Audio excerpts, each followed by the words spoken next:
La rupture conventionnelle est morte.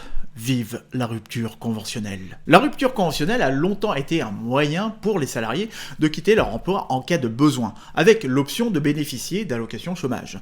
En 2008, quand est née la rupture conventionnelle, je me suis demandé ce que les syndicats avaient bien pu lâcher pour obtenir un arrangement pareil.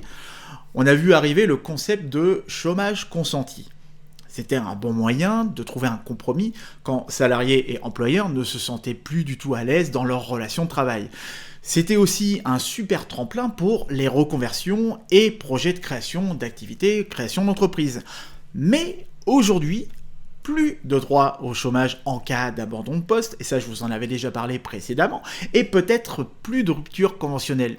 Du coup, le divorce avec l'employeur souhaité par le salarié, lui, ça va être compliqué pour plus que jamais. Ça va être difficile pour lui pour obtenir ce qu'il veut.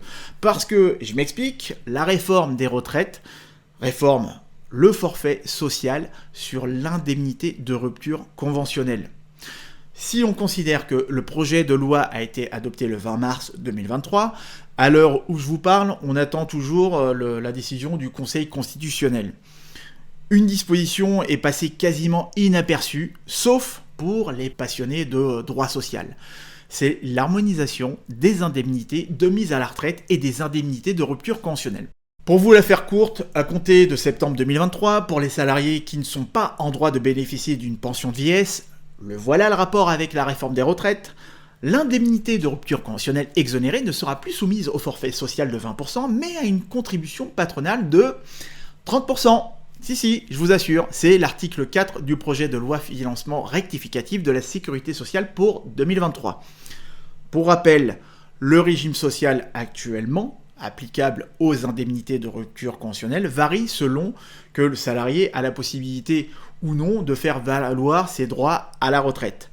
Si le salarié peut bénéficier d'une pension de vieillesse, l'indemnité est intégralement imposable et soumise à cotisation et à CSG, CRDS.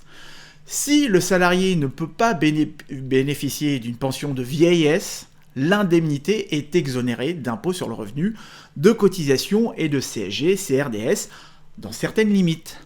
En revanche, le forfait social est dû au taux de 20% sur la partie d'indemnité exonérée de cotisation de sécurité sociale. Vous avez rien compris ? C'est normal. Je vais prendre une métaphore pour illustrer ce que je viens de dire et pour que tout le monde puisse bien comprendre ce qui est en train de se jouer. Imaginons que le régime social des indemnités de rupture conventionnelle et de mise à la retraite soit un buffet où les plats ont des tarifs différents selon leur ingrédient principal. Si la rupture conventionnelle est le plat principal, alors les charges sociales sont allégées pour les salariés qui ne sont pas en droit de bénéficier d'une pension de retraite. Mais ils doivent quand même payer une taxe sur la partie exonérée de cotisation. En ce qui concerne les salariés qui ont droit à une pension de retraite, la rupture conventionnelle est soumise aux cotisations à la CSG, à la CRDS, sans frais supplémentaires. En revanche, si la mise à la retraite est le plat principal, les charges sociales sont allégées pour les entreprises, mais elles doivent payer une contribution patronale élevée de 50%. Pour décourager les entreprises de favoriser la rupture conventionnelle et d'encourager le maintien des seniors dans l'emploi, le gouvernement prévoit d'augmenter le coût de la rupture conventionnelle en instaurant une nouvelle contribution unique de 30% pour les indemnités de rupture conventionnelle et de mise à la retraite.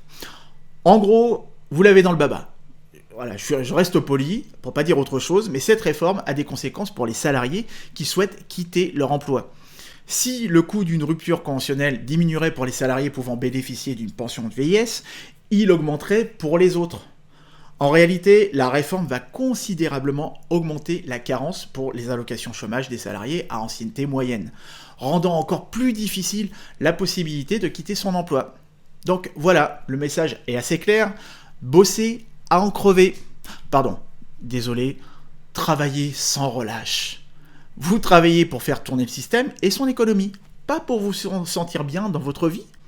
Pourtant, on passe la majeure partie de notre vie à travailler et on n'a qu'une seule vie. Prendre le temps de se poser et de réfléchir est nécessaire pour envisager un avenir professionnel serein. Mais La réforme semble faire marche arrière et verrouiller toutes les possibilités du salarié de s'extraire d'une situation qui ne lui convient plus du tout, sans pour autant se retrouver sans rien. Il est vraiment crucial qu'un salarié ait des alternatives viables pour quitter son emploi. Car je pense que dans ce gouvernement, ils ne savent pas ce que c'est d'avoir à supporter dans son cursus professionnel des N+1, des N+2, des N+3 pervers narcissiques, des mises au placard pour soutirer leur démission. Et quand vous travaillez la tête dans le guidon tous les jours sans pouvoir réfléchir à votre avenir professionnel, vous vous dirigez tout droit sur la pente du burn-out. Et j'en sais quelque chose, je suis bien placé pour le savoir. Mais apparemment, ils ne savent pas ce que c'est d'être salarié avec lien de subordination. Aucun salarié mal dans son job ne peut apporter quoi que ce soit de positif, ni pour lui, ni pour son entreprise. Un salarié qui est mal dans ce qu'il fait ne sera plus engagé, plus impliqué et ne sera pas aussi productif et performant dans ses missions qu'un salarié qui, lui, est content de ce qu'il fait.